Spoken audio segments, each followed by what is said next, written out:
I find that today India is at a crossroads. We have the major problem of there being no opposition worth the name. We also find that the print media and the television media does not criticize government the way it used to. These are facts that are known to all of us. May not be stated openly, but they are facts. And in this milieu, we have recent incidents which are very disturbing. One incident is the incident of repeated hate speech being made against particular religious minorities. I have in another lecture dealt with this in detail, said as to how it interferes with our cardinal value of fraternity, which we have in the preamble. Because fraternity or brotherhood, ultimately, as the preamble says, ensures the unity of the nation, apart from the dignity of every individual. It is also fleshed out now in our fundamental duties under Article 51 capital A. And we are told under Fundamental Duty 51 capital A subclause E that it is every citizen's duty to ensure harmony and the spirit of common brotherhood that transcends religious barriers. We are also told by Fundamental Duty F that we have a composite culture. The word composite has to be underlined, which each of us must guard.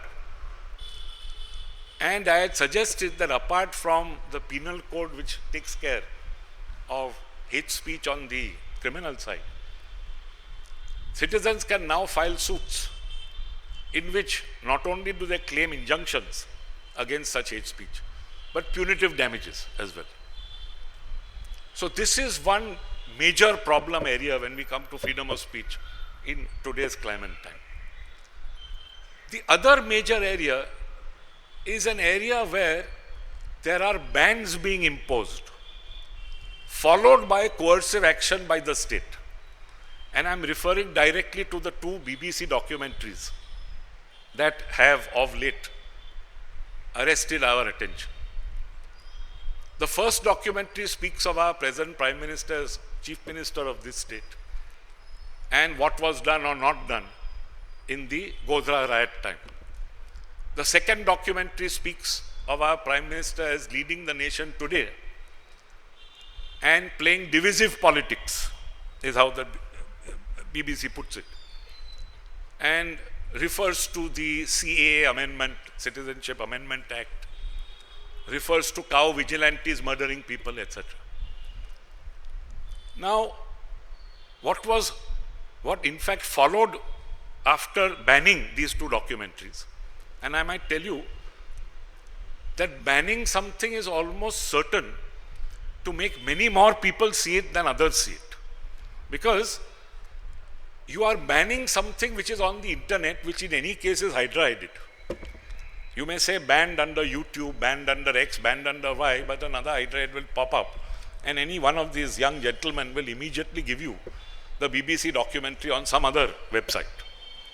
So it is a futile ban to start with. But the unfortunate thing is the ban itself. And what is even more unfortunate is the coercive action thereafter. In this case, it's the income tax raids on the BBC offices here. My dear friend Arun Jaitley, who is unfortunately no longer with us, if ever he stood for anything, he stood for freedom of speech. Because he suffered. He was in jail, unlike most of these other gentlemen, for 19 months in the emergency. And I might tell you that he was very proud of having appeared as a junior advocate to my father in the Express newspaper's case, which culminated in a judgment in 1985. Pretty much what is being done today was done then. The then Lieutenant Governor of Delhi, as soon as he became Lieutenant Governor in February 1980, got two notices issued to the Indian Express stating, number one, that the premises on which the building stood on Bahadur Shah Zafar Marg in New Delhi, the lease should be forfeited because there were certain breaches according to him. And of course, he got the Land and Development Office to do this. And second, that the building in any case, by the second so-called notice, should be demolished. Why? Because there was some platform which was beyond the floor area ratio, etc. Express newspapers went directly to the Supreme Court, claiming a 19(1)(a) right. And government's answer was, your petition does not lie for the simple reason that it's a pure land problem. It has nothing to do with freedom of speech. Justice A.P. Sen, who wrote the majority judgment, in fact wrote the judgment on behalf of the court, said that this plea of the government left him cold.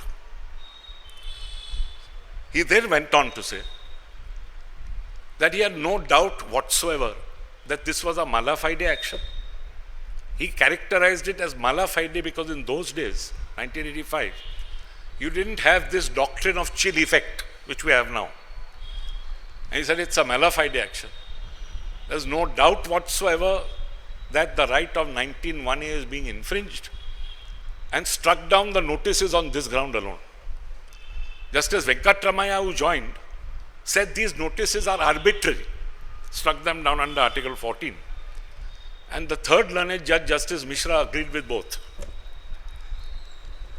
Now, Mr. Jaitley was very proud of this judgment, I must tell you, and he used to speak about it often to me and often to many others, and would say that this is how a Supreme Court should behave when there is an all-powerful government who is trying to coerce one of the major newspapers of the day. And pretty much what is being done today is what was done then. Of course, the difference is that you use the LNDO there, and today you are using the income tax. You are also using things like the ED.